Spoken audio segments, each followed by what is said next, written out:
One thing that a lot of people said about the housing market when everyone was getting 2.5% and 3% mortgage rates is that no one's ever going to sell these houses because the rates are so low that they have no incentive to sell.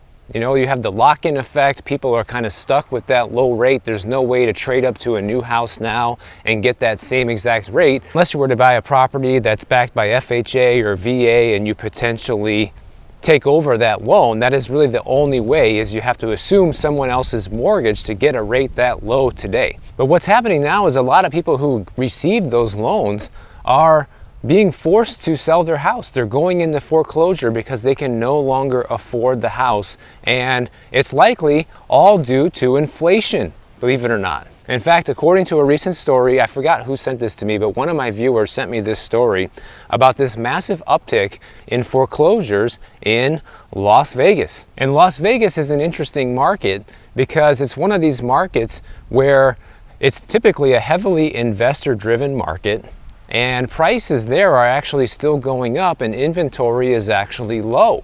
So it's one of the few investor markets that's still holding up relatively strong. But according to all this new foreclosure data, that likely will not be the case for very much longer. In fact, in 2024, there has been a 41% increase in foreclosure filings in the Las Vegas area. That is a massive increase in just 1 year, guys. And a lot of people in the Vegas area are reporting that they are right now living paycheck to paycheck. So it's not really a big surprise that people stretch themselves thin just to get into these houses, even with low interest rates on the home. But now the full effects of inflation have affected people's monthly budgets to the point where they have to choose which bills they're going to pay. And apparently, a lot of people can't afford the mortgage anymore. So the news talked to a couple of people in the Vegas area, and one woman said that she's living paycheck to paycheck right now, and she's working 2 jobs just to be able to keep a roof over her head and pay the bills, and she makes over $5,000 a month, and she says she can't make it, guys. $5,000 a month and can't make it. That's 60 grand a year working 2 jobs, which proves a couple of things. Number one, 60 grand is no longer a living wage for people, unfortunately, especially in high cost of living areas. And also, it shows you how fake the jobs data is that we've been receiving, because if someone has to work 2 jobs in order to make $60,000 a year, well, that's how much you should be making off of just one regular full-time job that pays okay. But apparently, someone has to work 2 jobs to make that kind of money. So that just shows you that all these jobs that have been created are complete BS. They're part-time Mickey Mouse jobs that people need to work 2 of in order to just barely get by, like this woman. And take a look at this map, guys. This map is the foreclosure notice filing hotspot, okay? From January 2024 to June 2024, you can see how much of the Las Vegas area is completely on fire with foreclosures, okay? And when you look back to a map from January through June of 2022, you can see that the amount of foreclosure filings was way lower back then, way lower. It's more green and blue on this map versus all the red on the previous map. And if you take a look at this chart right here, it shows you some of the neighborhoods that are affected the most with the zip codes. And I'm not very familiar with Vegas, so maybe some of you guys who live there or have been there before recognize some of these zip codes. But you can literally see the number of defaults in the 89031 zip code is 51, guys. 51 just in one zip code.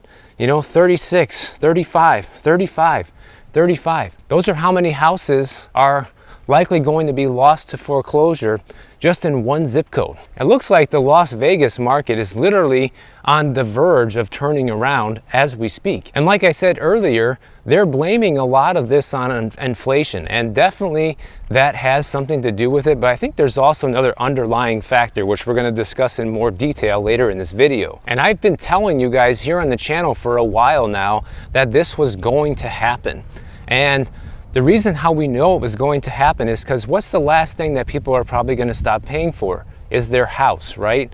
And the other things that we've seen people stop paying for already that were kind of the leading indicator that this is where we were headed is we've seen the credit card bills explode. At the same time, the delinquencies on those bills have exploded. You've seen The auto loan delinquencies explode recently, so if I'm somebody that can't pay my bills, I'm definitely going to stop paying the credit card, and I'm going to stop paying for the car well before I stop paying for the house. So the house would be the last thing that I stop paying for. So this shows you that the people who are doing this right now are likely on their last leg financially, okay? If they are defaulting on their mortgages, then they've likely already defaulted on the credit cards and the auto loans and the student loans, personal loans, whatever else they already have. So these people are in really bad shape right now. And it's like any one little financial hiccup for people that are living paycheck to paycheck like this woman, it's enough to completely set off a firestorm in your life, you know? Like if you're living paycheck to paycheck on 60 grand a year and all of a sudden you get a surprise $5,000 expense out of nowhere for something, say it's a medical expense, a car related expense, who knows, that can just completely ruin you, especially if you're already tapped out with your other forms of debt. And it's funny because they always try to, relate this to 2008. How is this different from the housing crash we saw in 2008? Well, obviously, some of the differences that we know about are that the inventory levels are still a lot lower than they were back then, but they are increasing in many markets. And also, the prices haven't come down in a lot of markets. There are some of them that have come down substantially. Like I showed you guys the other day, we're talking New York City has seen price crashes of over 44% in some of their neighborhoods over the past 5 years, which is horrible. That is just an unbelievable loss that I can't even believe is real. What's definitely different this time has been the level of stimulus and the level of help that the government has given out this time to help people to stay in their homes during the pandemic. And now that all that help is over, now that inflation has become permanent and not transient and is everyone's reality, we're starting to see the full consequences of it slowly start to roll out in the form of these defaults, in the form of people not being able to afford to pay for their house anymore. I'm sure many of these people, when they took out these loans, thought, hey, I should be able to stay in this house, if my expenses stayed the same. But nobody probably realized, 2-3 years ago, that their bills were going to go up by 30% over the next 3 years, and your income didn't. So of course the standard advice is to reach out to your lender and ask for a forbearance or a loan modification. But the problem is, if you don't have enough equity, you're probably not going to be able to do a loan modification. And the other thing is, you might be able to qualify for a forbearance. That's a maybe, but even if you do, that's only going to be delaying the inevitable for you. It's not going to lower your payment. You're actually going to be accumulating more money that you owe on the house during your forbearance, just like so many people didn't realize during the pandemic that this would happen to them.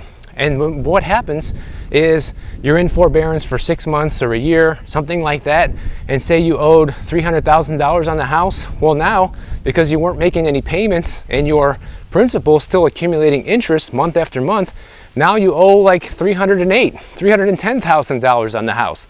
So this actually hurts you even more in the long run to go into forbearance.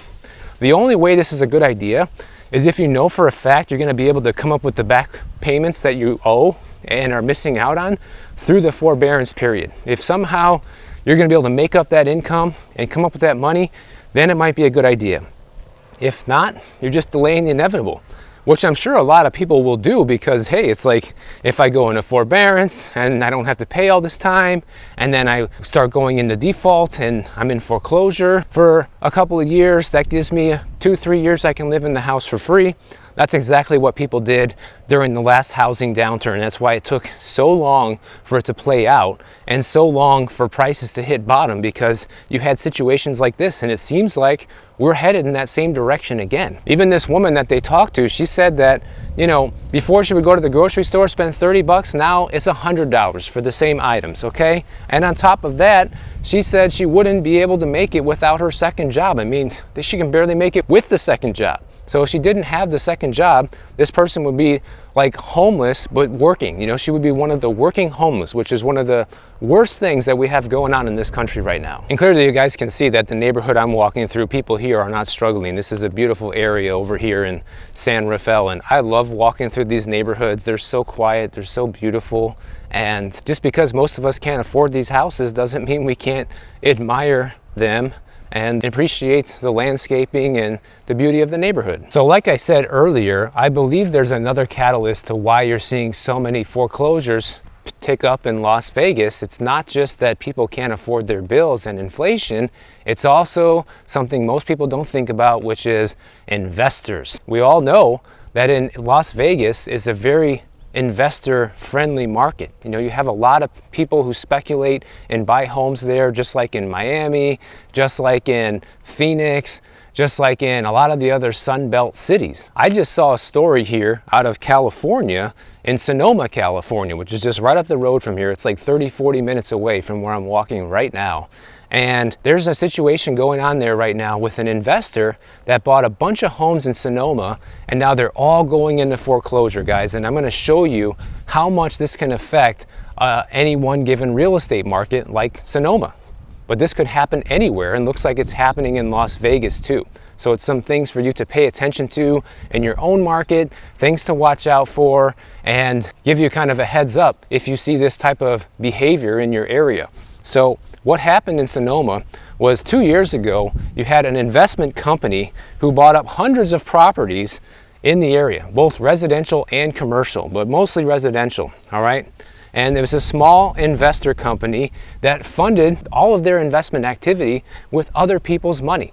So you had this guy that went around to a bunch of the locals there in his church, in his community, and basically raised money and made promises he couldn't keep, especially a couple years ago when we had this mania going on in the housing market. Probably promised them, hey, invest your money with me, we're gonna buy up all these houses, and I'm gonna make everybody rich, right? That's always the promise. And this is what they did.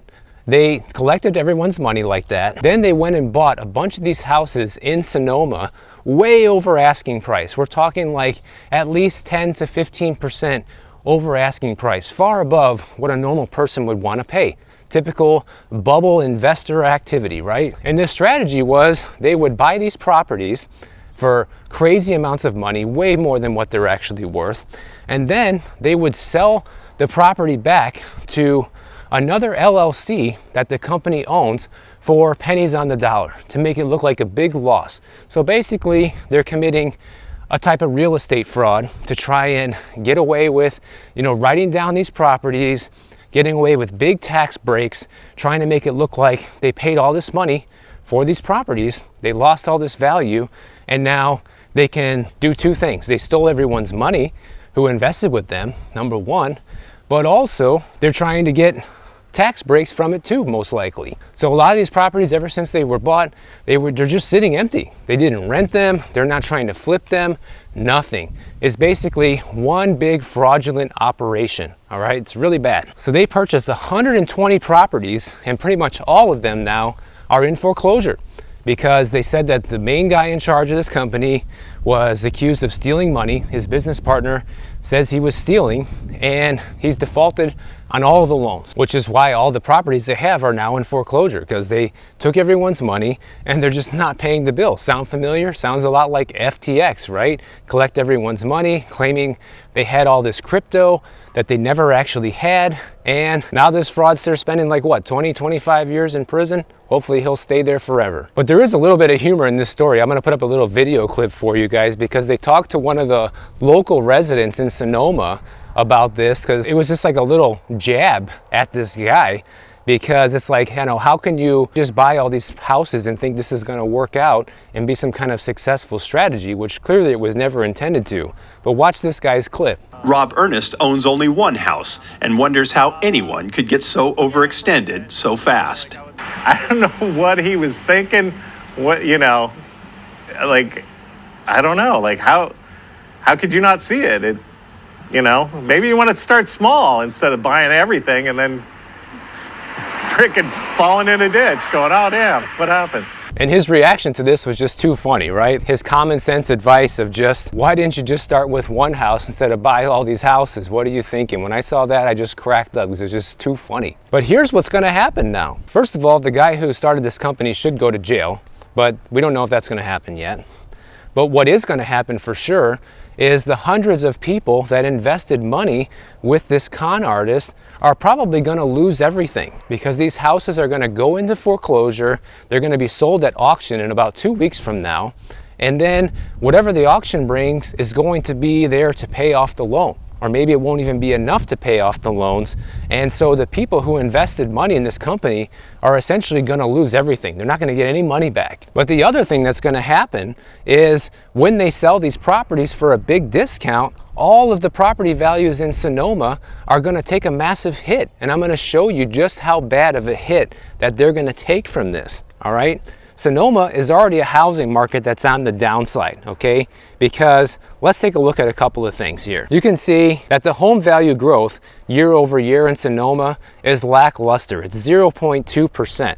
So it's almost on the verge of going negative. The prices have been essentially flat for a year, and they're kind of done. They're done seeing their price appreciation there. But here's the other problem. Sonoma is already back to pre-pandemic levels of inventory. You can see back in 2019, they had about 133 homes for sale. Now it's 121. Well, what did I just say? This investment company owns 120 houses, guys, which are all going up for auction in the next 2 weeks. So this is gonna make the inventory in Sonoma literally double overnight in a market that's already flat and already seeing activity slow down tremendously. Because you can see, like, during the height of the real estate bubble, they only had 63 homes on the market for sale. So literally the inventory is already doubled and has rebounded to pre-pandemic levels, and another 120 are about to hit the market. And to make things even crazier with this is Sonoma is a market that's actually undervalued. It's not something you really see that much these days. Like, their prices are very high for what most people can actually afford. The average home price there is $1 million right now. But according to ReVenture app, the home prices there are about 6.5% undervalued, 7% undervalued. So this should be a market that should be appreciating still. You should see still prices going up, but they're not. And then you go and dump a bunch of these listings that are going to sell for maybe half of what this investment company bought them for. This is going to be enough to tank the entire Sonoma market. Because when you look at the home values in Sonoma, you can see the average price of a home right now is about $1 million, but pre-pandemic in 2019, it was $850,000. Wow, I'm surprised to see a dilapidated house like this in this area, guys. You've seen the rest of these houses. They're just beautiful around here. It's like the only one that's like scary.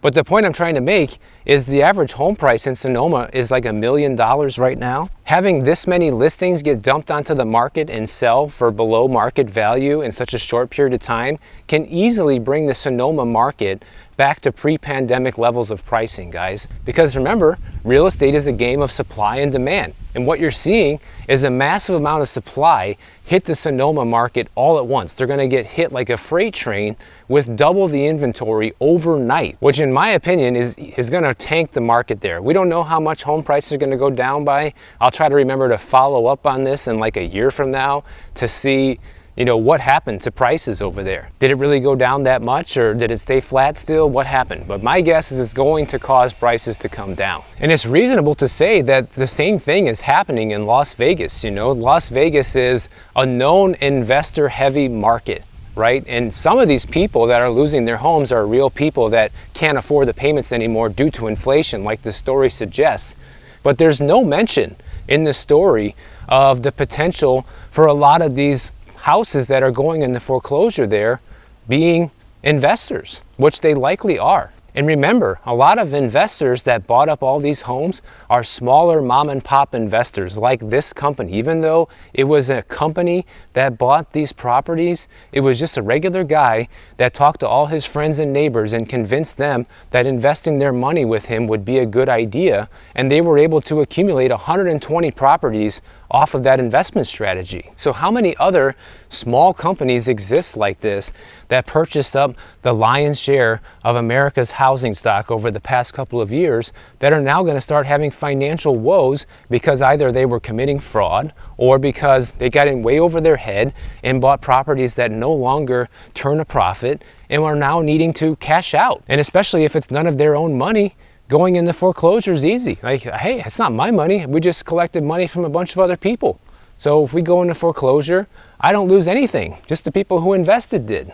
So this is really, really bad. And the reason I'm telling you guys this story is not only so you're aware that this is actually happening, is even though we're getting all these rosy stories about the housing market, but it's also in case you live in an area or you find out about another area where you see a big uptick all of a sudden in foreclosures. It's likely due to this malinvestment, you know, these bad investment strategies that we have seen happen. And these investors are now turning their back on the people who gave them the money to invest to begin with. Now, I have a couple of local stories I want to cover. If I have time, I'll cover both. If not, I'll just cover one.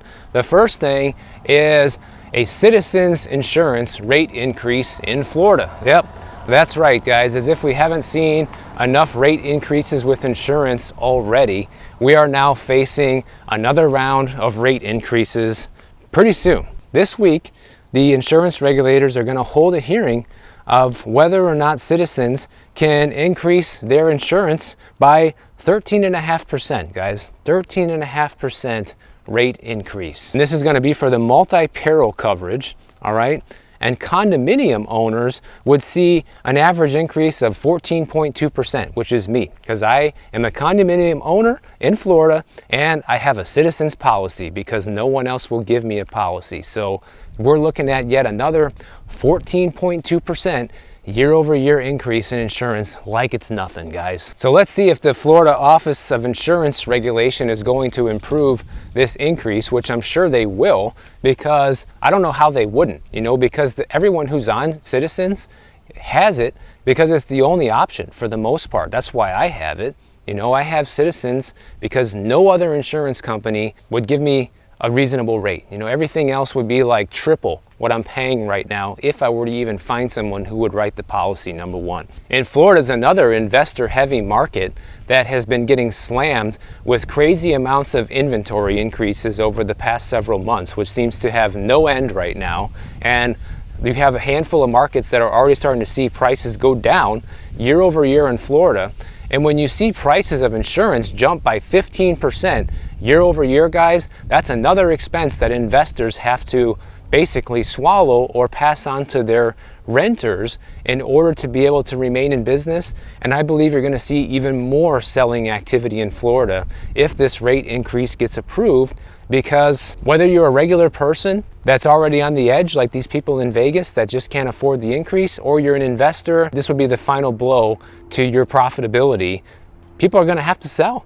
And that's what you're already seeing right now in Florida. Now, the next thing I wanted to cover real quick is the homeless situation here in California, because about a week or two ago, Gavin Newsom, the governor here, just made a big announcement, you know, urging local officials and local cities and governments to start clearing out all the homeless camps now that they have the legal authority to do so, which is kind of convenient considering it's an election year. But hey, it is true that their hands were tied before in terms of being able to move homeless people if they didn't have shelter beds for them. But now that that's no longer the case, now that the Supreme Court has shot that down, there's no more excuses.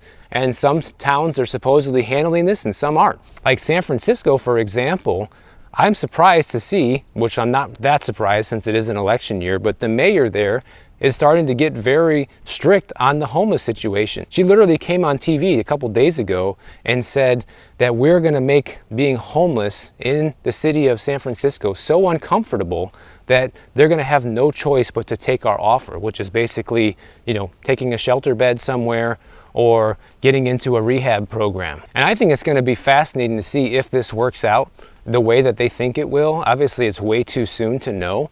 But I just find it ironic that, you know, just now places are starting to take this real seriously, because before it seemed like they were doing nothing about it. And now that, you know, we're a few months away from election, that now all of a sudden these California cities want to crack down on homelessness. Because California has more homeless people than any other state in the country. They estimate there's about 180,000 homeless people here.